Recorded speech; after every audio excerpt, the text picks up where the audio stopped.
Most if not all Fire Emblem games start you off with an advanced unit that is capable of taking down just about any enemy for a good chunk of the game. The majority of the time this character is a paladin, since they're very well rounded classes that don't have any major flaws to them, and they're incredibly reliable. Not to mention, they often play a rather large role in the game's story. Path of Radiance is no different in this case, since the advanced unit you start with in this game is a paladin, as well as being a big part of the game's story. And while this character isn't my favourite paladin, that's still Seth from Sacred Stones. She comes in a very close second for being an awesome unit and a very strong character. Yes, it's none other than Tania.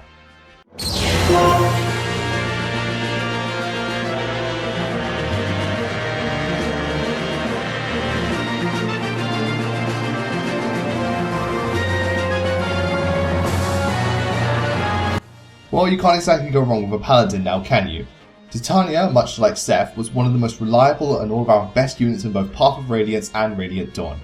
Yes, she was eventually surpassed by other units, but she never once left my team, and no matter what the situation, Tania pulled through and ensured victory on multiple occasions. Also like Seth, she plays a significant role in both Telia's games, and despite not being an essential character in the game's story, she still adds a lot to the overall feel of the games, as well as being a strong character in her own right. Tania first appears in Fire Emblem Path of Radiance. Originally, she was a Crimean knight, until running into Grell and joining the Grell mercenaries, at which point she became the vice commander. And she is also a veteran of the group, much like Shinon and Gatetree. Being the vice commander, Tania oversees the group when Grell is away, and often takes the role of leading the younger units like Ike and Boyd out on missions and supervising them. During Path of Radiance, Tania accompanies and looks after Ike on every mission he's assigned to, and even after Grell's death, she stays with Ike to fight alongside him and look after both him and Mist. In Radiant Dawn, Tania, along with the rest of the mercenaries, rescue Lucia and help to fight alongside the Laguz Alliance, being the ones who lead the missions and come up with the plans and battle strategies. Tania very much acts like the mother of the group, as she is constantly looking out for and watching over all the members of the team, in particular the younger members, and she is often the voice of reason during conflicts and heated discussions, thanks to her level of maturity and training as a Knight of Crimea. She is also very caring and warm to the members of the mercenaries, while at the same time being firm and strict with them when necessary in order to keep them in line, which adds to her motherly role and nature in the game. In terms of gameplay, Tania, being an advanced unit, is very strong at the start of both Path of Radiance and Radiant Dawn, and is easily able to wipe out just about any foe she goes up against. Naturally, as the game goes on, she becomes slightly less useful, but she is still able to hold her own even at the end of the game, and this is helped by the fact that she has high levels of HP, skill, and resistance, making her an absolute nightmare for enemy mages.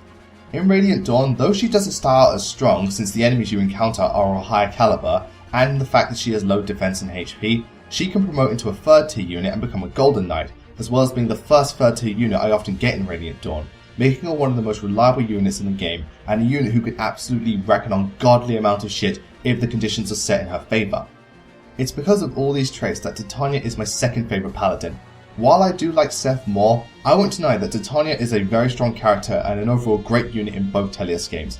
Much like the class she represents and the role she plays on the battlefield, Tania is one character you can always depend on, and she will always be there for you.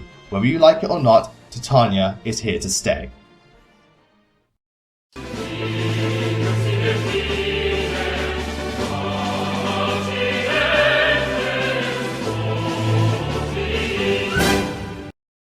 Sometimes, some of the strongest forms of character development is taking a character who starts out unlikable and a bit of a douche, and slowly throughout the course of the story, turning them into a character the audience can understand and much better sympathise with. Fire Emblem isn't a stranger to this, since there have been characters that start out completely unlikable, but you slowly start to warm up to them as the story unfolds as we learn more about them. Examples of characters like this are Jafar from Blazing Sword, Sophia from Binding Blade, and Maribel from Fire Emblem Awakening. And number 9 on this list, Soren.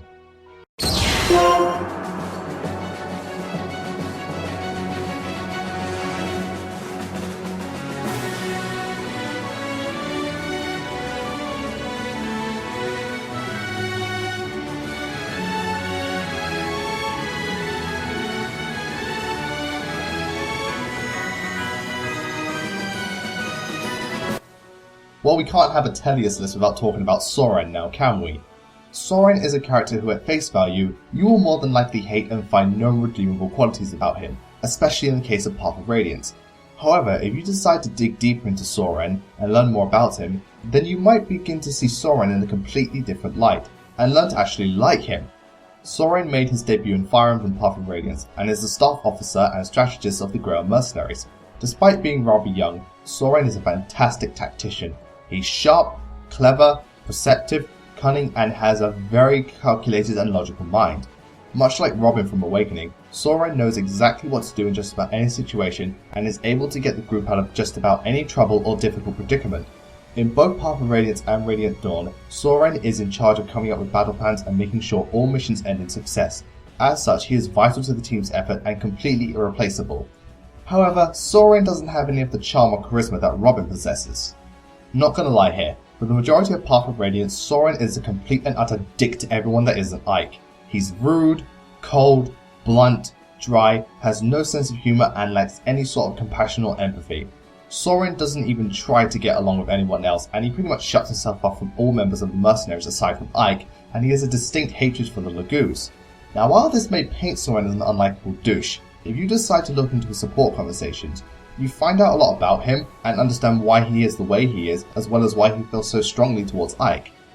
Thanks to this, Soren begins to become much less cold and bitter towards life, and this is evident in Radiant Dawn, where he's overall easier to be around and isn't nearly as rude to the others as he was before, which shows how much his character has grown and how a character can go from being completely unlikable to someone you can genuinely care about. And I think this change in character progression benefits Soren greatly, and thus makes him a very strong and complex character. Gameplay wise, most people think Soren is the best mage unit in the entire Talia's series, and in the series as a whole. Granted, I don't think he's the best mage in the series or Talia's games, but like Tania, he comes in a close second and is an overall awesome mage and one unit you should undoubtedly use on your team. Soren is the first mage you get in Path of Radiance and is a very useful unit throughout the entire game, thanks to him having high levels of resistance, skill, and especially speed, making him great for taking down early game physical units and any type of Lagoos unit. Not to mention, his skill Adept grants him the ability to move an extra turn once activated, so he can sometimes get an extra lucky hit and destroy the enemy entirely. He's got poor defense though, so make sure that you've got someone protecting him from physical attacks. In Radiant Dawn, Soren is just as useful and is overall more consistent stat-wise than before, which means that he's got better defenses but less speed to boot, but regardless, he's still an essential unit for your team. Much like characters like Soph, Soren may have started out completely unlikable, though unlike Soph he was actually good gameplay-wise, but thanks to his support conversations and growth throughout the course of both games, Soren has become a fan favourite Fire Emblem character and arguably one of the best, if not the best mages in the Fire Emblem series. Personally, I don't think he's the best mage in the series, but I won't deny that he is an awesome mage and a character that's really grown on me, and my outlook on him has changed completely. Soren is complex, interesting, well developed, and an overall great character, as well as a character that I totally 100% ship with Ike.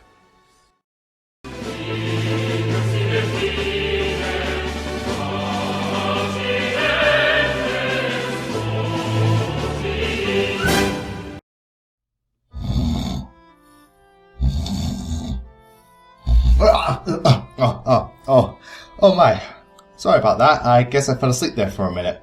You know, that's really unprofessional of me. I mean, falling asleep while trying to do a job or carry out a certain task, that's just a sign of laziness, and it's the type of thing that shouldn't be done multiple times. Isn't that right, Har?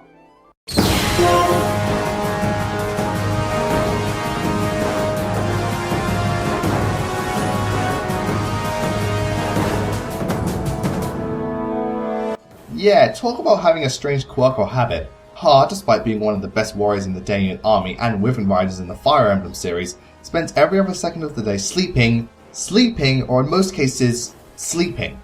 I can't tell if this is just a sign of laziness or he overexhausts himself every time he fights, which would actually explain a lot in retrospect, but regardless, Har, despite having some questionable behavioural patterns, is a fun character and a very, very good unit on the battlefield, as well as having an interesting relationship with a certain other Wyvern rider in the Talia series. Har first appeared very late in Fire Emblem Path of Radiance. He was originally part of the Benyon Draco Knights along with Jill's father Shiharum, but both of them left due to the corruption in the Senate and joined the Danian army, where he held the responsibility of looking after Jill.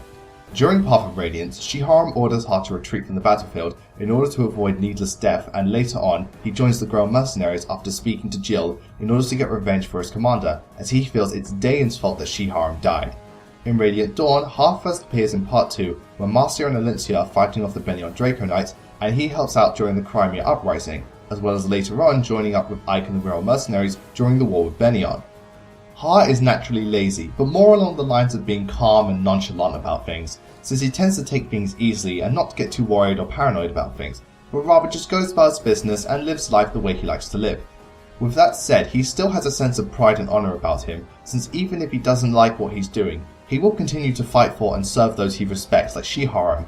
He also has an interesting relationship with Jill, since he sees her as nothing more than the daughter of his dead master, but you can tell that he does care for her, and often when characters talk to him, they often bring up Jill and how things are between them. Har may not be the most developed character, but he comes off as the type of laid-back badass that has seen enough fighting in his time and just wants to live the way he feels comfortable with, while still being ready to raise his axe when necessary. Gameplay wise, because you get Har so late in Path of Radiance, it can be rather difficult to use and train him, but stat wise Har is pretty beefy and has rather high HP, making him a very effective physical tank, and his strength and skill are rather high as well, which helps against fighting mages, as more often than not he can one-shot them at point blank range. In Radiant Dawn, Har is just disgusting to the point in which he feels overpowered. Not only does he start as a level 11 Wyvern Lord, but he got a massive defense buff from the last game, while most of his stats didn't change aside from having less HP, making him not only a very fast and powerful hitting unit, but also one of the best, if not the best, physical tanks in the entire game. Yes, his resistance is very poor, but once again he can easily one-shot mages, and overall, Har is probably one of the best and overall useful units in the entire game, and my god is he damn near essential for Elincia's Gambit, since he makes mincemeat out of all the generals that come out from the right wing. In the end, Har is just such a laid-back and cool badass you can't help but love the guy. And on the battlefield, he'll wreck your shit so much you won't even be able to keep count of how many units he's decimated. While not too deep or complex, Har is still a great character and an awesome unit through and through. Well, now that's done, it's time to move on to number 7. But before that, I need to take a quick snooze, so I'll be back in 5 minutes. Make it 10. No, more like...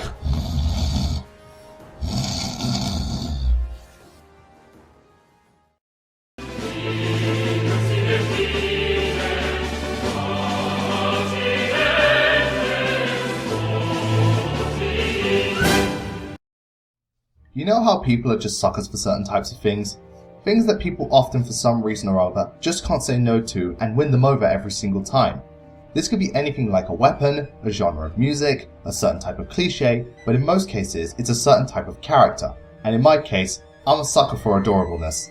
I'm not gonna lie, when I see a character that looks or acts just so cute, I can't say no to them, and I often end up liking them a lot more than most people would. As is the case with number 7 on this list, since when I first saw this character, I thought she was adorable and I made her a part of my team. And she was a great unit in both games, but I would admit there are technically better units for the class she is, as well as more developed characters, but at the end of the day, I just cannot say no to my favourite mage in the Fire Emblem series, Ileana.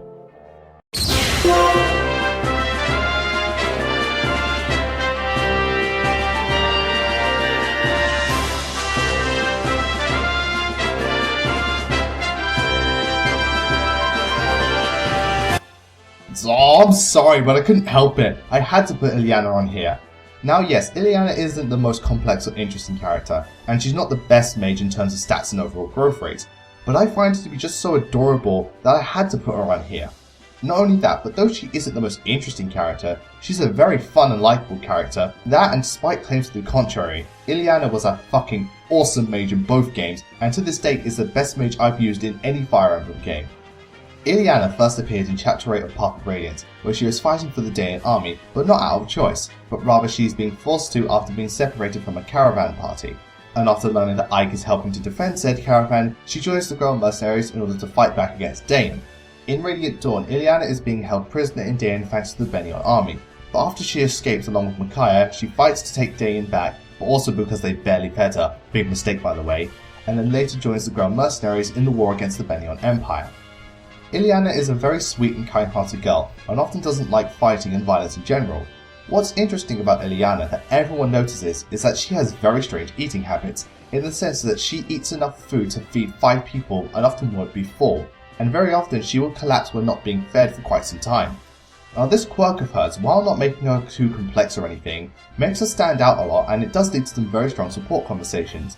Since in her support with Mia, she gets so hungry that she starts nibbling at her boot, and in her support with Lucia, she asks that she has some form of goose blood in her because of her appetite. Her strongest support and relationship in general is with Xerac though, where she learns to appreciate the things that people do for her and remember those who help her out no matter how small the favour, and both her and Xerac just make such an adorable couple that they're one of my favourite ships in the Fire Emblem series. In terms of gameplay, stat-wise, Ileana in Path of Radiance is overall rather good, and has rather balanced stats across the board, aside from speed. So overall, Ileana needs to get some levels first before she becomes useful, but once she does, she can easily hold her own and she completely shits on wyverns. In Radiant Dawn, Ileana isn't much different in terms of stats, though she got both a magic and skill boost, but because of Radiant Dawn's difficulty, I find that like before, Ileana needs some levels under her belt before becoming really good. And while there are other choices for mages, I still find Ileana to be overall the best, thanks to the fact that she can reach double S rank thunder magic. Now this may not seem too important, but trust me it is, since Ileana can absolutely wreck Endgame Part 3, since the entire room is filled with dragons, and she can one-shot nearly all of them since dragons are weak to thunder magic, and she can deal the most amount of damage to Degintsia. I might be showing slight bias towards Ileana, but I can't help but love her, and she was a great unit for me that was able to wreck shit when you least expected it. Yes, there are much more interesting characters and stronger mages in the Talion series, as well as Fire Emblem as a whole, but Ileana is just a fun and sweet character I can't help but warm up to her, and her relationship with Xerac is something I just can't get enough of. Though I'd imagine if they did get together, Xerac would have to live with the biggest food bills in all of Telius.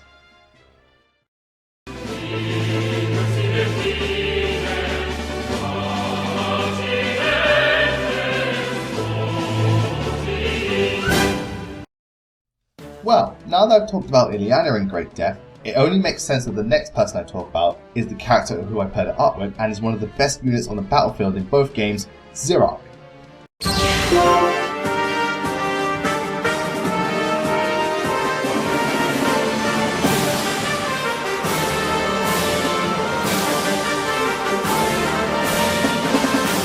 Now this entry is going to make some people rage. Not because people hate Xerac or he's a bad character, in fact a lot of people do like Xerac. The thing that people are going to hate is the fact that Xerac is the only sword master on this list. While I can understand the frustration, the reason for Xerac being on here is not only did I find him to be an awesome unit and sword master, but I found him to be the most interesting character out of all the Telia sword masters, which made him my favourite, as well as, of course, his relationship with Ileana, which I seriously can't get enough of. Xerac first appeared in Chapter 11 of Path of Radiance, Blood Runs Red. Here Xerac fights for Dain, but soon joins the Grell mercenaries as he finds out that there are Laguz among them, and he sees Iker as a proper leader and decides to fight against Dain. In Radiant Dawn, Xerac is first seen defending the fort where Prince Peleus is being kept from Benion, alongside Jill and Toronio, and afterwards he joins the fight in order to take back Dain. During the war with Benion and the Laguz alliance, Xerac is at a loss as he wants to fight for Dain, but he also doesn't want to fight any Laguz, and depending on who talks to him, he will either join Ike's team or stay and fight for Dain. Xerac is a very brave and kind individual, as he feels comfortable talking to just about anyone and is very true to his friends. Xerac also has a strong ties to the Laguz, and throughout both games he hates the idea of fighting against them and is closer to them than most Bjork. This is because in his past he was in love with a Laguz, but because of the prejudice going on between both races, the stress was just too much and they couldn't be together. Actually, if you play the Japanese version, you find out that she is killed. This is the reason he's so comfortable around the Laguz and why he has trouble fighting against them, which shows that Xerac is a man of honour and good spirit. Also, once again, I love his relationship with Ileana, since even though he doesn't give her any food until she learns to be thankful for what others do, once she does he happily treats her to dinner and, according to Radiant Dawn, feeds her on 23 separate occasions. But who's counting? Gameplay wise, Xerac is a rather powerful unit in Path of Radiance and was my swordmaster of choice thanks to his speed, skill and strength, and though he's rather frail, he dodged most attacks thrown at him and his adept skill allowed him to land multiple hits very often. In Radiant Dawn, Xerac's strength and defense took a hit, which can make it rather difficult for him to kill really powerful units, but his already high skill and speed increased, so he pretty much never misses and dodged almost all attacks. The reason I said Xerac being on here is going to annoy people is that both Mia and Edward are arguably the better swordmasters, and used more frequently than Xerac, since Mia is overall more well-rounded than Xerac in both games and has a knack for activating skills very often, and Edward, despite being incredibly frail, has high strength, speed and skill even for a swordmaster, and he can become almost broken once he promotes. While that's all well and good, I still found Xerac to be the overall best swordmaster from the Telius series, not only for being a very good unit on the battlefield, but also a very interesting and likeable character, and having a rather interesting backstory, and naturally, such a cute support conversation with Ileana.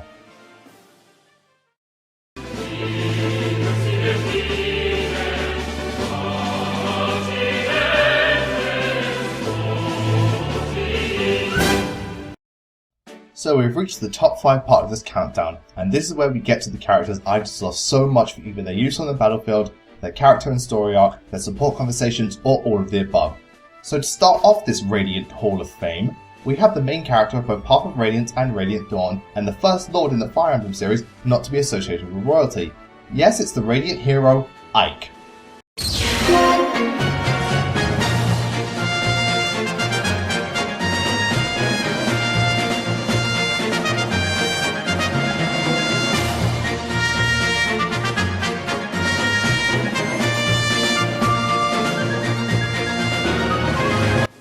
What's this? Ike's only at number 5? Just liking the video and unsubscribing right now. Ike is the greatest thing in the universe. You don't know shit, dude. You suck! I imagine that's the reaction I'm getting right now.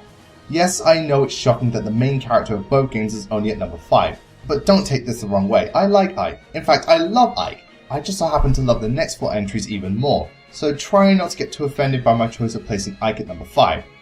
Now, I've talked about Ike in great depth previously in Top 10 Fire Emblem Lords, so I'll try not to repeat myself too much here. Ike first appears in Path of Radiance as Mist's older brother and the son of the mercenary captain Grail, head of the Grail mercenaries. Ike then runs into and ends up rescuing Princess Alencia from Dane's soldiers during one of his missions, and she hires him as her escort into Gallia. Once there, his father dies at the hands of the Black Knight, and Ike is then made the leader of the Grail mercenaries, where he makes it his goal to ensure that Princess Alencia makes it back to Crimea safely, and that they both take their homeland back from Dane, and that he gets revenge on the man who killed his father. In Radiant Dawn, Ike and the Grail mercenaries appear to rescue Lucia during the Crimea Rebellion, and afterwards join Ranulf in the war against Benion, but not before Ike finds out that the Black Knight is still alive after the fight in Path of Radiance. And throughout the course of the story, no matter how the events unfold or the situation changes, Ike keeps on training to make sure that he is strong enough to defeat the Black Knight once and for all. Ike is unique among Fire Emblem Lords for not being some form of nobility like a prince or anything. Despite this, Ike is a very brave person. He never backs down from a fight and always goes out of his way to do what he feels is right. Even if the situation is dire or the odds are against him, he will brave through it all in order to protect those he cares about. In this case, he fights for his friends. Ayo! Because Ike isn't a prince or doesn't have any type of prestige upbringing, he's a lot more down to earth and relatable compared to other Fire Emblem Lords.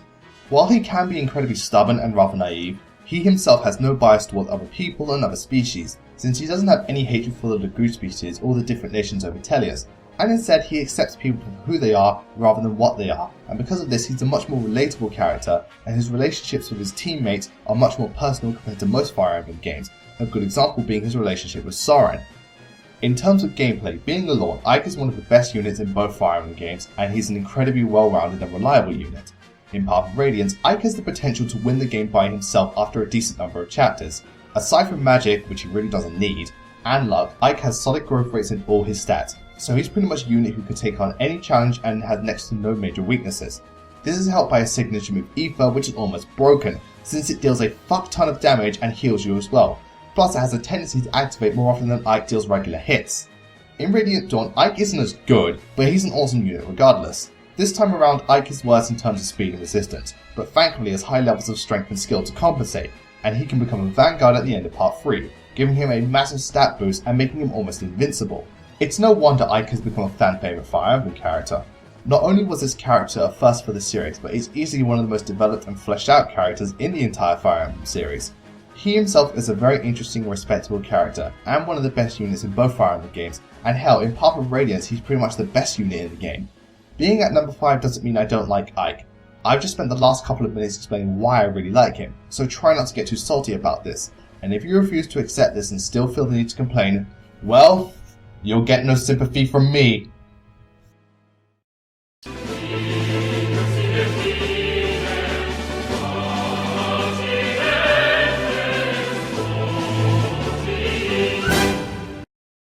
Well, now that we've got the main character of the Tellius series out of the way, let's move on to the second main character of the Tellius series.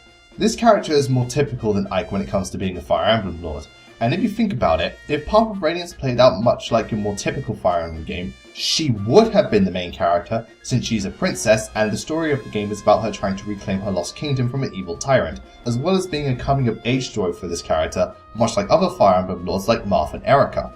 If you haven't guessed by now, first of all, I've just got to ask, really? You really don't know who this character is based on the more than obvious hints I've been giving? You really have no idea that number 4 on this list is Princess Alicia?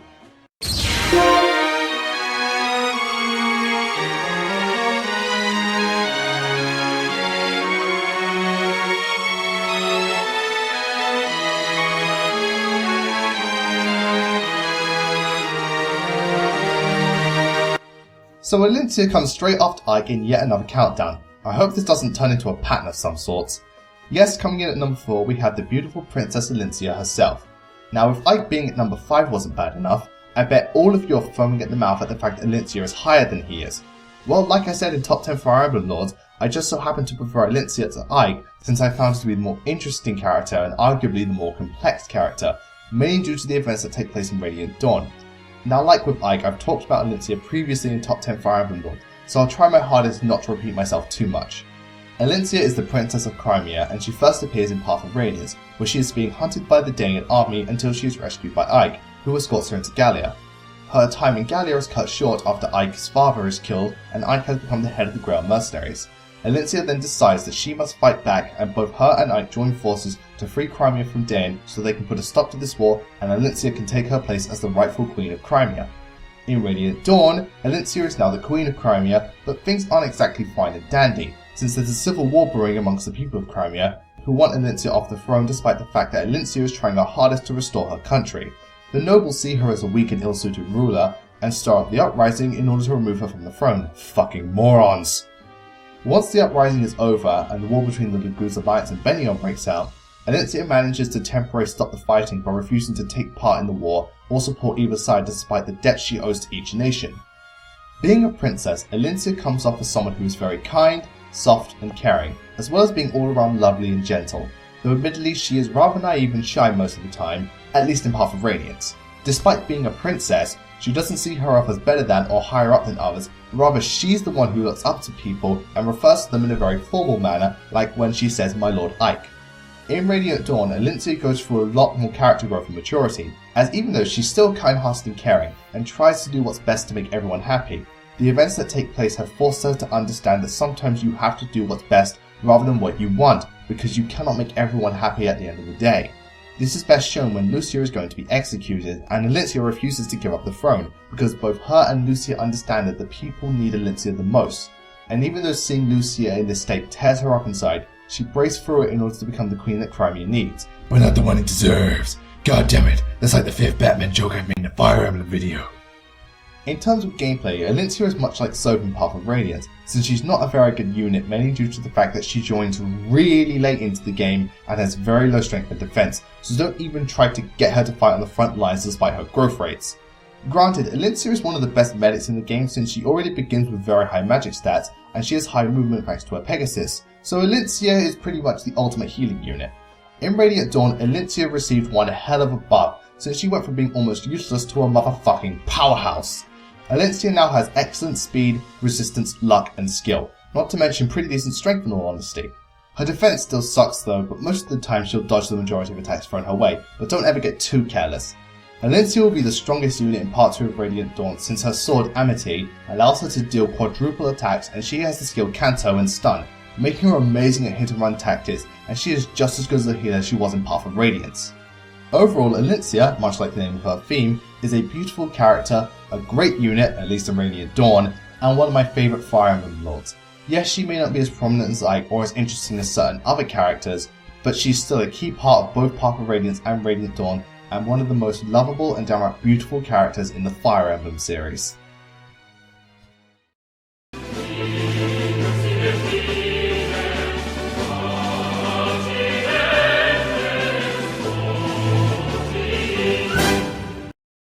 Just 3 entries left and we've already talked about the 2 main characters in the series. Which 3 characters could possibly top those 2? Well, when it comes to this character, some people may cry foul since she's not nearly as developed or fleshed out, and in Path of Radiance she was a good unit, but nothing spectacular overall. However, in Radiant Dawn, she, aside from being a much more active character in the story, is the best unit in the entire game, not counting the Lagoose Kings. Not one of the best units, or best in certain playthroughs. I mean, she is THE best unit in the game, and is always the best unit in Radiant Dawn every single time I play through it. And this honour goes to the Holy Halberdier herself, Nephany.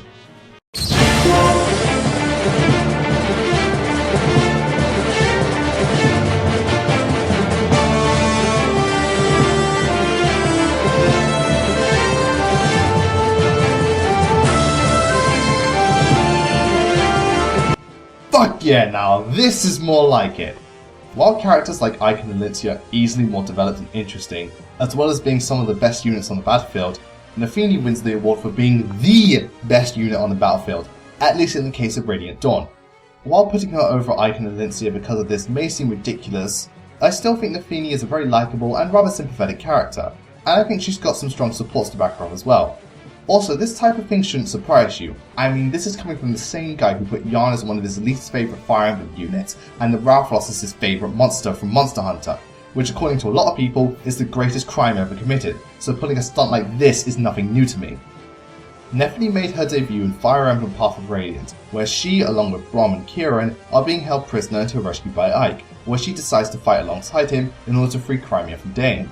In Radiant Dawn, Nephany appears during Part 2 during the Crimean Rebellion, where she is one of the first ones to notice the uprising that is soon to take place, and after dealing with a few of the rebels, she and Braum form Queen Lynxia of what's going on and fight to stop the rebellion, as well as fighting alongside Ike and the gang in the war with Bennion.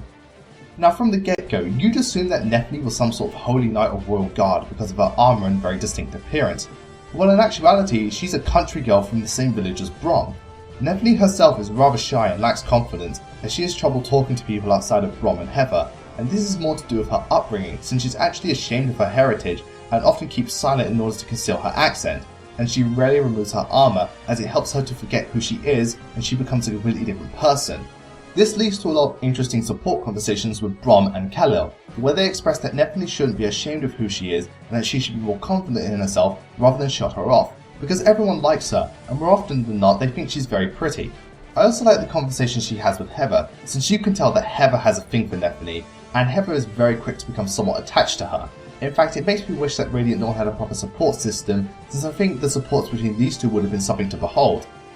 Nephany is unique among Fire Emblem lords for being a class that was exclusive to the Tellius games until Fire Emblem Fates, the Soldier, or in this case, Halberdier. The Soldier class is a class that specialises in using spears, and can more often than not be seen as a weaker but faster version of generals. In Path of Radiance, Nephany is an overall solid unit who has very well balanced stats aside from luck, making her very useful if trained correctly, and one unit you pretty much can't go wrong with for the most part. In Radiant Dawn, Nephany is easily the best unit in the entire game.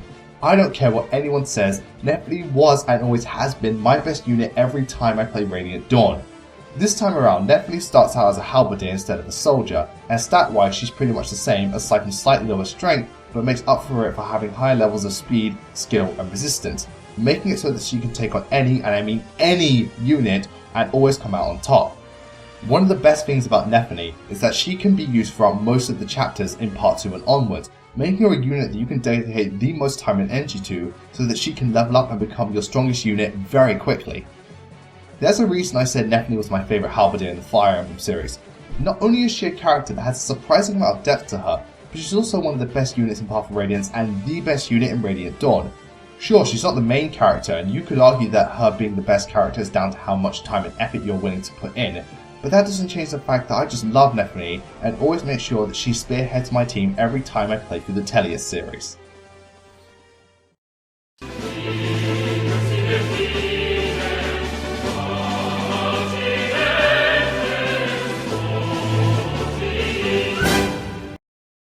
While the Fire Emblem series is famous for having a cast of very diverse and interesting characters, outside of support conversations, a lot of the characters that aren't plot important are rarely featured outside of the chapters you recruit them in, and sometimes you forget they're even there in the first place. There are exceptions to this, however, as certain characters that, while not being essential to the game's storyline, get their own small arcs dedicated to them in order to flesh them out even more than the support conversations. Number 2 on this list is not only a shining example of this, but is also one of the best units I've used in any Fire Emblem game, and the best Wyvern Lord in the Fire Emblem series. Yes, ladies and gentlemen, it's Jill, baby.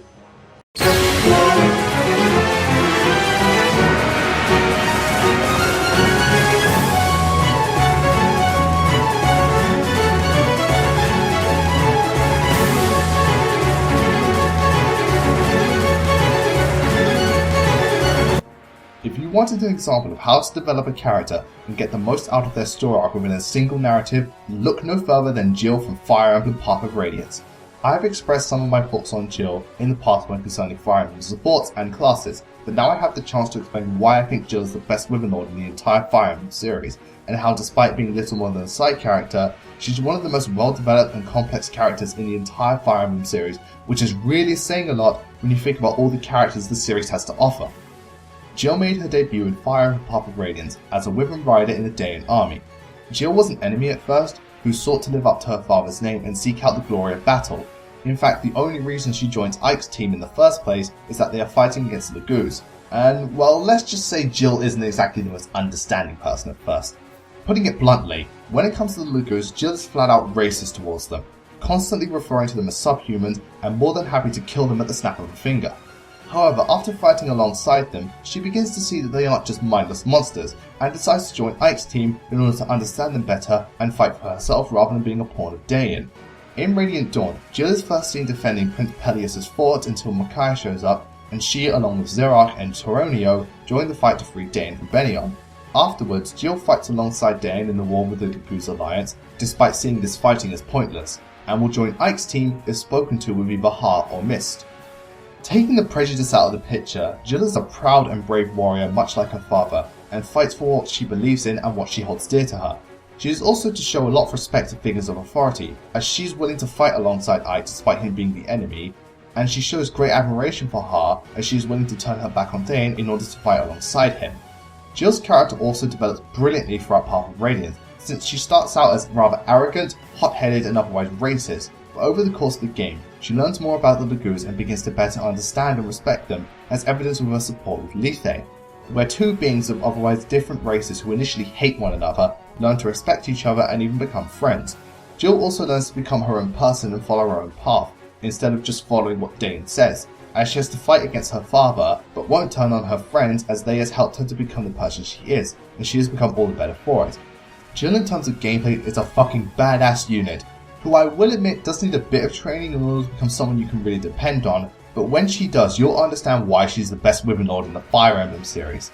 In terms of stats, Jill in Path of Radiance is rather well rounded, though her strength, skill and speed have got good growth rates to them, making her a great physical unit, but she does have poor resistance even for a Wyvern Lord, so until she becomes strong enough to one-shot mages, best keep her out of their line of sight.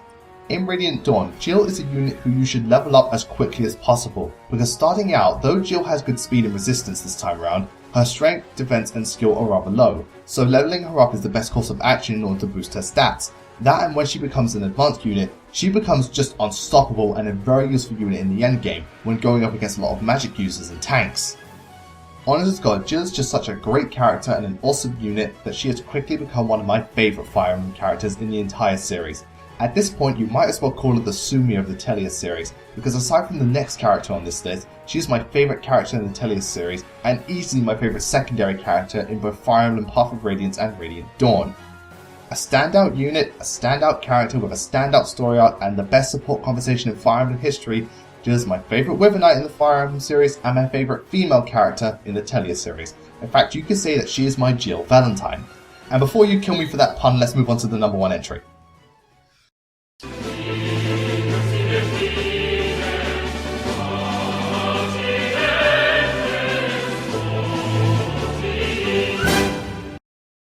So, this is it.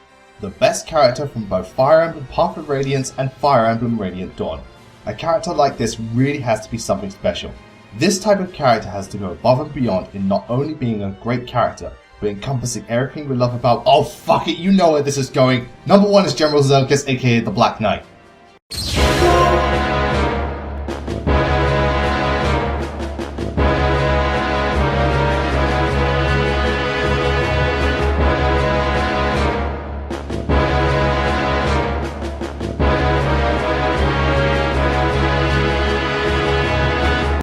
Man, this is the third time this guy or anything surrounding him has come in first place on my countdowns, But really, can you blame me? I mean, it's the motherfucking Black Knight!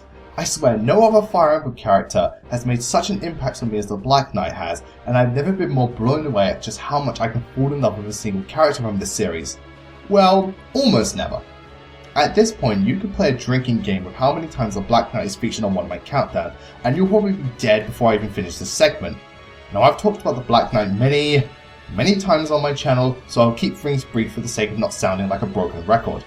General Zelgius, aka the Black Knight, is the main villain in both Path of Radiance and Radiant Dawn, and he acts as a boss in both games and a playable unit in Radiant Dawn. The Black Knight was first seen in Path of Radiance, where he kills Ike's dad, and throughout the course of the game, the Black Knight is a constant obstacle the Grail mercenaries must overcome, as he is arguably the strongest warrior in the entire Dayan army, as well as being the driving force behind Ike's motivation to defeating Dayan and getting revenge for his father. And during the fight between the two, the castle around them collapses and the Black Knight is presumed dead.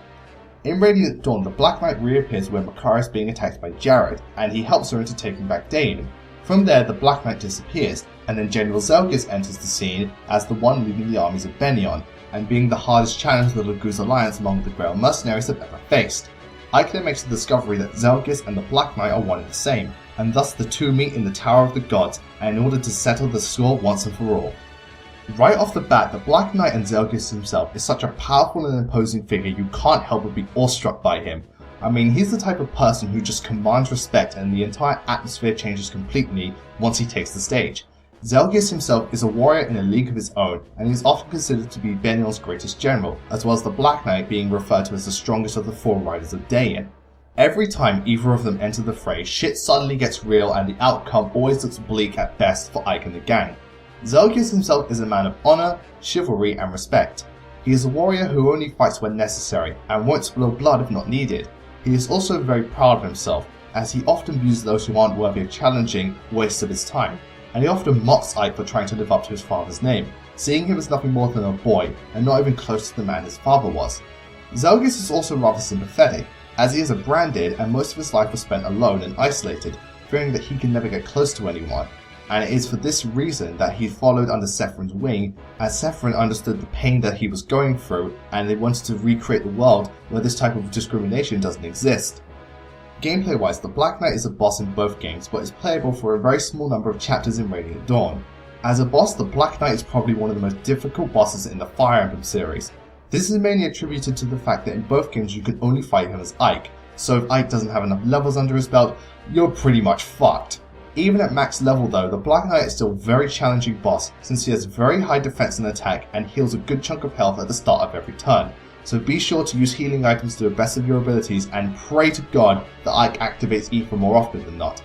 Or you're not winning this fight in the case of Path of Radiance. In fact, in Radiant Dawn, both Ike and the Black Knight have the skill Nihil, which cancels all additional skills. So you really have to bring your A game when fighting him, and the fight itself is just so epic in both games, thanks to the situation, the build-up, the music. Oh god, the music in this fight is incredible and one of the best tracks in the Fire Emblem series. What can I say? He's General Zelgius, the Black Knight, the best villain in the Fire Emblem series, one of the best Nintendo villains, has the best chapter in the Fire Emblem series, has some of the best music in the Fire Emblem series, is the best boss in the Fire Emblem series, and in this case, is the best character in the Telia series. And thus, he takes the #1 spot as my favourite character in both Fire Emblem Path of Radiance and Fire Emblem Radiant Dawn. This has been CRASHX500. I wish you all a great night, take care, and once again I thank you all for making me reach yet another milestone for my channel. I'll see you all next month for the 4,000 subscriber special, because at this point I reach a new milestone every month, and by that logic, I'll reach 5,000 subscribers before Fire Emblem Fates comes out here in Europe. And to be honest, I don't know which one to be more excited about. No wait, yes I do.